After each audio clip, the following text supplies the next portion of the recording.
Saturday Night Cigar. I hope everybody's doing awesome. I'm just going to get Instagram to fire up. Eric White, good to see you, man. Good to see you, man. Hope you're doing awesome. Welcome, all you guys. I got a great science project for everybody tonight. I'm just waiting on my my Insta to fire up. There we go. Hey, Rico, how you doing? Jimbo, Mike, Aaron, Corey, Dominic. Awesome to see all you guys. Hope the weekend's going great. Another just perfect day here in Dallas, Texas. I mean, to think that it's January 26th. I don't know, it must have been 65, 68 today, bright sunshine. It was fantastic. Let me know if anybody else is enjoying a cigar on this beautiful Saturday night. I have an amazing science project to go over with you guys. Now, you got to give me a little bit of slack. I went to cooking school, for God's sakes. I probably failed science. But tonight, I'm going to give you an example in which we use a little bit of science to prove out a point of what's going on in real life, in yourself, and all the people that are around you. So I welcome everybody. I hope you guys enjoyed meeting my son, the Juicer, last night. We love the Juicer. I hope you guys love him as much as we do. Mike Ficara says, is it going to be cigar night Saturday night at BFS? It is not on the agenda, the formal agenda, but I rarely turn down a night in which good people, like-minded people can enjoy a stogie, Mike. So we will make time for it at the hotel out by the pool. They have a lovely seating area, and I think smoking is allowed out there. So we might be able to do a little cigar smoker that night. I'll keep you posted about that in trying to get that on the schedule. What Mike is talking about is Business Finishing School, the bfssummit.com, bfssummit.com. It is the event that I'm putting on with my business partner and a couple hundred other like-minded people. So this is what I'm talking about. This is my science project tonight, and I'm sure most of you think it's a beer bong, and I guess this is how you make beer bongs. It's been a long time since I got my hands on a beer bong, a long time since I had a beer bong, but trust me, during the day, I had plenty of them. Here's what I want to talk about.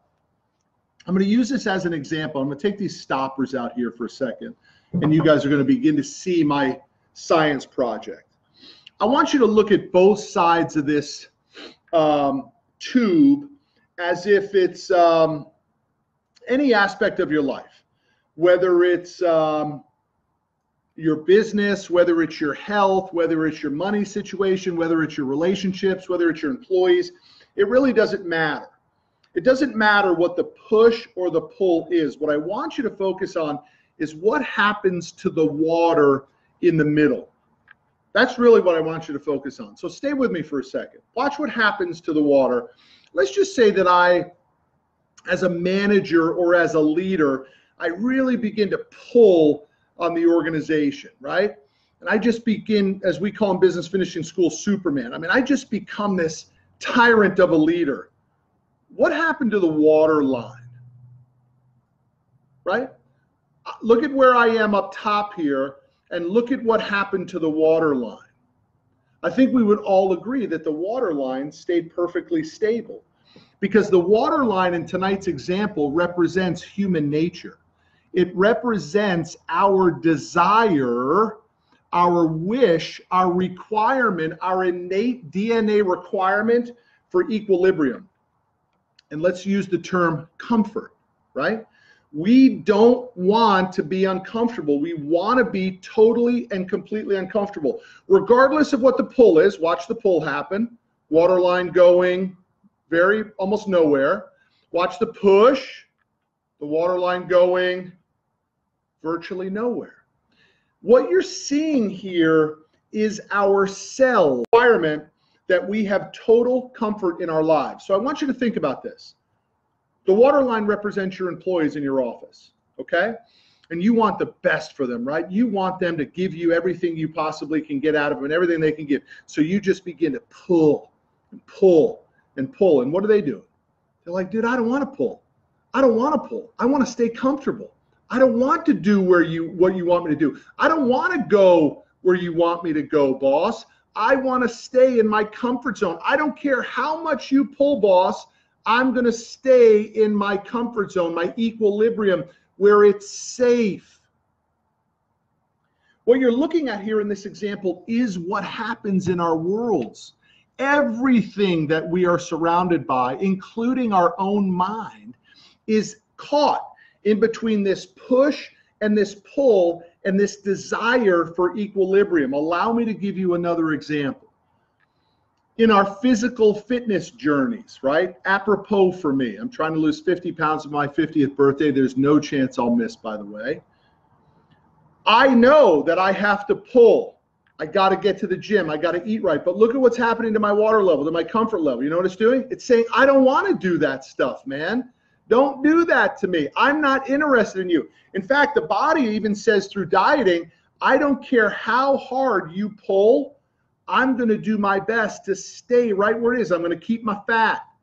I'm going to conserve my fat. I'm going to make it super difficult no matter how hard you pull, no matter how many times you do cardio, no matter how much dieting you do. I'm going to fight you along the way. That's what we're up against every single day in our lives, in our own minds, in our businesses, in our relationships. And now let me show you what you have the opportunity to do. I'm going to take a plug. And I'm going to plug up one end, okay? Now watch what happens. I actually have the ability to move the water. The water actually, my comfort, actually has the ability to now move to the pull. I'm going to show you that again. When I plug up one end, and some of you science majors in here might have better terminology for all this sort of stuff. Some of you engineer dudes like my buddy Derek Godwin, you guys might have completely different terminology than I do. But remember, guys, I went to cooking school, for God's sakes. Watch me. I've plugged up one end, and now I'm going to start to pull. And look at what's happening to my water line. My water line is actually increasing to my pull, right? It's increasing with my pull because I plugged up one end. Here's the vital message for tonight. You got to figure out how to plug up that one end. What I mean by the one end is the excuses. It's the doubt. It's the ability to skill up, to get coached up, to change your habits, to create micro goals that get achieved daily. That's the plug, so that you can actually move your comfort to a new level. The plug is a requirement because the DNA of ourselves and our minds and our employees and our relationships exist in a desire, a deep desire for a state of equilibrium. It doesn't matter how hard we push or we pull. The water line does not want to move until we stick the plug in and we begin to fill that, we begin to change the flow of our mindset. And that is done through micro goals, through changing your habits, for developing new habits. Now watch what happens when I put a second plug in, because this is really how most of us live. The reality is most of us live in the first part where we don't even understand the equilibrium aspect of it. We don't even understand why we can't get our deadbeat employees to do what they want. And I say that affectionately. I'm not talking about all employees, but you know there are some in the organization who, no matter how hard you push or you pull, you can't get them to make a move.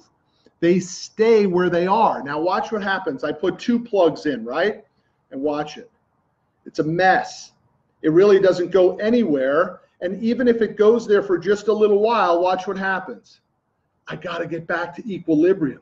I got to get back to equilibrium. And so when we plug both ends, we end up staying stuck. My challenge for you tonight on Cigar Saturday is to understand that every single one of us has a DNA requirement for comfort, to stay right where we are. So if you're looking to change other people's behaviors, number one, you should stop looking to change other people's behaviors, and you really should start to work on your own behaviors. That's step number one of changing behaviors. Change your own. The second piece is You're fighting against this natural desire for all of us to stay at equilibrium, to stay comfortable, and to stay safe. And the way that you adjust that is you help the other person plug up the one end. You do it by coaching, by leadership, by skilling up, by allowing them to trust you, by helping them to change habits, to see the big picture so that they get comfortable with that plug and those habits begin to change, and then they actually begin to move with you when you pull them in the direction that you want them to go. Tell me if you liked tonight's example, because remember, I went to cooking school. I didn't go to no science class nor an engineering class. If you're just new to the stream, I welcome everybody. When we're done tonight, you should watch the replay so you actually see the science experiment. But tell me if that helped you tonight in understanding it, or maybe you might say, hell, I knew exactly what the hell you were talking about. You didn't have to do any of that. I believe that's incorrect.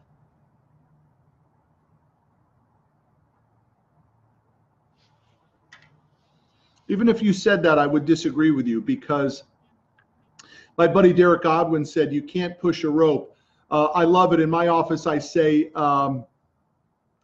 you know, pushing on a string doesn't get you anywhere, right? The string continues to collapse. But here's my point. I want it to be more than just get out of your comfort zone. I don't want that to be the message tonight. What I want the message to be is to understand the innate force that you're fighting against within yourself and your relationships. So it's not really about getting out of your comfort zone, although that's a vital element out of it. It's more about self-actualizing, about really understanding what is going on and how, regardless of getting out of your comfort zone, the entire group that you surround yourself with, they may get out of their comfort zone for a little while, but naturally we want to retreat back. And the argument that I'm making for you is you've got to spend a tremendous amount of time understanding this concept, that no matter how hard you try, some people just can't come with you. That's a really vital part. So you've got to get better. You can't push harder on them. You've got to help them plug up that one end so that when you pull, because you're going to pull, you're a game facer, it's just the way it is, you're an A-type personality, they have the ability to come with you. How many times have you said, I've led that horse to water, but I can't make him drink? It's not true. You didn't lead them to water because you didn't plug that one end. All right? Now, how do you apply the pull? Right? We've got the one end plugged up. Now, how do we apply the pull? Here are my recommendations, and it's pretty straightforward. I actually wrote them down in an order. Number one, you got to set the tone. What is it in your office, man? What is the tone that your company culture sets? The second thing you've got to do is you have to set expectations for your people. You've got to give them a bar to achieve, and you've got to begin to lead by example. It's absolutely vital. I know it sounds super simple, but I'm telling you guys, success is not difficult. I did not say that it's easy, but it is simple. It's just not that difficult, right? It's not that chaotic. It's not that crazy. It's what we teach at Business Finishing School. So I want you to come to our event, bfssummit.com, bfssummit.com. I'll give you a big discount code. I'll put it in again tonight. I'm not afraid to give it to you. Use MATT, all caps, MATT 400. I'll give you $400 off tonight. My team absolutely hates that I'm giving out that discount, and I have to live up to my word and say I'm not doing it anymore. But tonight, on a beautiful Saturday night, Cigar Saturday, I'm giving you the discount. bfssummit.com, MATT, all caps 400 when you check out. Let's move to some questions. Rico says, would you say it's more on the leader or the employee to start with the plug? Example, should the employee ask for help in order to skill up, or should the leader recognize it? I think every employee should be wanting to skill up. But if you don't sense it, it is unfair of you to punt on the employee and outcast them and say them that they suck or they're not good. It's unfair. Okay? It's a two-edged sword, Rico, in which both should have a conversation about the concept of equilibrium and our desire to not change, our desire to be comfortable is so powerful that if we don't self-actualize and we don't really open ourselves up to discussion and thought about it, that we don't even know it's happening. And that's really my message tonight. It's not about push yourself out of your comfort zone. That's important. It's about spend the time to understand this massive pull towards comfort that we all have. You can't get away from it, okay? Even the most successful people, the ones that everybody thinks, oh my gosh, they're unbelievably driven and look at what these people can accomplish. I'm telling you, man, there's plenty of days they don't want to do it. Okay, let's keep moving to some questions. Woody, thank you for putting in the BFS stuff on Instagram. I appreciate that very, very much. And Derek, thank you. Megan, thank you for putting it in on Facebook. The deal for tonight is bfssummit.com, bfssummit.com, all caps, MATT, discount code is 400. I'll give that to you for now. Bryce asked, do you hire fast and fire slow? I think you may have reversed that, my friend. We hire slow and fire fast. I believe you may have reversed that. If you didn't reverse it, we reverse it. We do the exact opposite. 2 of my books, You Need More Money, available on Amazon. You should definitely get a copy of this. This is literally the best 15 bucks you could spend. And then this is the book, The Grit. This is my first book, self-published book. The other one was published by Penguin. Just in case if you were wondering who endorsed You Need More Money, Grant Cardone was the lead endorsee on it. Tim Story, Ed Milet, Bradley, all these guys endorsed the back cover for me and support the book and have done amazing jobs in helping me promote the book and sell copies of it. But just in case you were looking for some testimonials or some endorsements, you can get it. There's also well over 300 5-star reviews between Audible and Amazon for you to read. And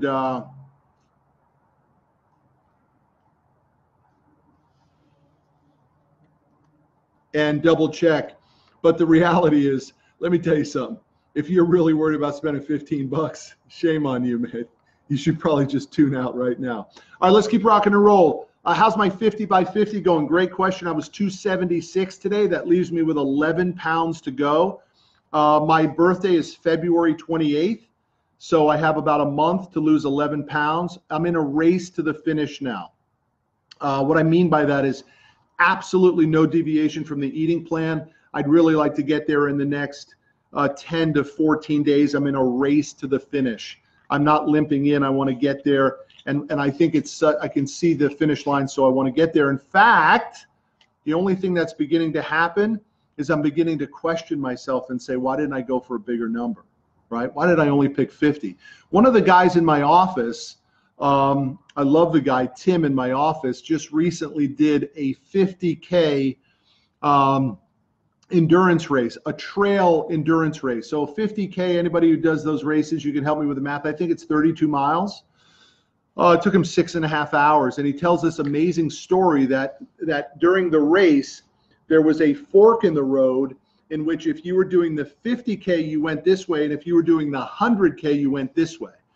And as he was coming up to the fork in the road, I don't know how many hours he was in the race already, but he started to turn to the 50K, and this guy behind him said, dude, why are you only doing the 50K? Come on, let's do the 100K. And he said he actually felt guilty about doing the 50K. What a powerful thing that is, man. You're doing a 50K trail run, 6.5 hours on the course, 32 something miles, and the guy doing the 100K is kind of calling you out. And here's what I'm getting across to you guys tonight. Everybody wants to climb hills. Everybody wants to climb hills and do better. Even the unmotivated want motivation. Here's the problem. We set goals that are just too freaking small. The hills we climb are just too small. And we know that when we get, I want my business to do $500,000 a year. Really, when we get to $500,000, you're like, shit, it's only $500,000 in rev. It should have been, I want my business to do $5 million, right? Boy, I want to be a millionaire. Really? Not enough.